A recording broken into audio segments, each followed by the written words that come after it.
Hi అండి, అందరికీ నమస్కారం. Welcome to my channel. ఈ వీడియోలో ఫ్రీ కరెంటుపై ప్రభుత్వం భారీ శుభవార్త అండి. పూర్తి వివరాలు అయితే తెలుసుకుందాము ఫ్రీ కరెంటు గురించి. సో వీడియోకి ఒక లైక్ కొనండి ఫ్రెండ్స్. వీడియోలోకి వెళ్ళిపోదాము. అసెంబ్లీ ఎన్నికల్లో కాంగ్రెస్ పార్టీ ఇచ్చిన 6 గ్యారంటీలను అమలు చేస్తామని తెలంగాణ రాష్ట్ర ప్రజలకు తెలంగాణ ప్రభుత్వం హామీ ఇచ్చింది. ఇందులో భాగంగా ఉచిత విద్యుత్ అందజేస్తామని హామీ ఇచ్చిన విషయం తెలిసిందే. ప్రతి ఇంటికి 200 యూనిట్ల లోపు ఫ్రీ కరెంటు ఇస్తామని, దీనికి సంబంధించిన దరఖాస్తులను ప్రజాపాలన వేదికల ద్వారా అయితే ప్రభుత్వం తీసుకుంది. కానీ ఫ్రీ కరెంటు పొందాలంటే తమకు తప్పనిసరిగా ఆధార్ కార్డు ఉండాలని ప్రకటించింది. ఆధార్ కార్డు ఉన్నట్లుగా లబ్ధిదారులు ప్రూఫ్ అయితేనే ఫ్రీ కరెంటు వర్తిస్తుందని సర్కార్ తేల్చి చెప్పింది. లేనివారు వెంటనే అప్లికేషన్ చేసుకోవాలని సూచించింది. తాజాగా ఉచిత విద్యుత్ పథకంపై తెలంగాణ ప్రభుత్వం మరో కీలక ప్రకటన చేసింది.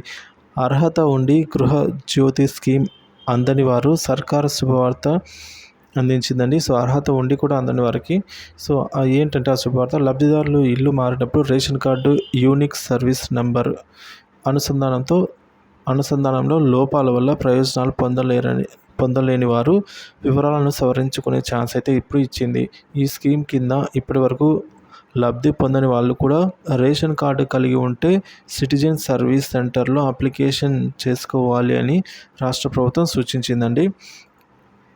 సో మీరు కనుక ఇల్లు మారినట్లయితే సిఎస్సి సిటిజన్ సర్వీస్ సెంటర్లో అయితే మీరు మీ యొక్క యూనిక్ సర్వీస్ నెంబర్ అండి, ఈ నెంబర్ అనేది 9 నెంబర్స్ అయితే 9 డిజిట్స్ అయితే ఉంటాయి. సో ఈ నెంబర్ని అయితే మీ కరెంట్ బిల్లో ఉంటుంది. సో దీన్ని అయితే మీరు ఇప్పుడు సిఎస్సి సర్వీస్ సెంటర్లో మార్చుకోవచ్చు. సో దీని ద్వారా మీరు అర్హత ఉన్న ప్రతి ఒక్కరు కూడా లబ్ధి అయితే పొందుతారు.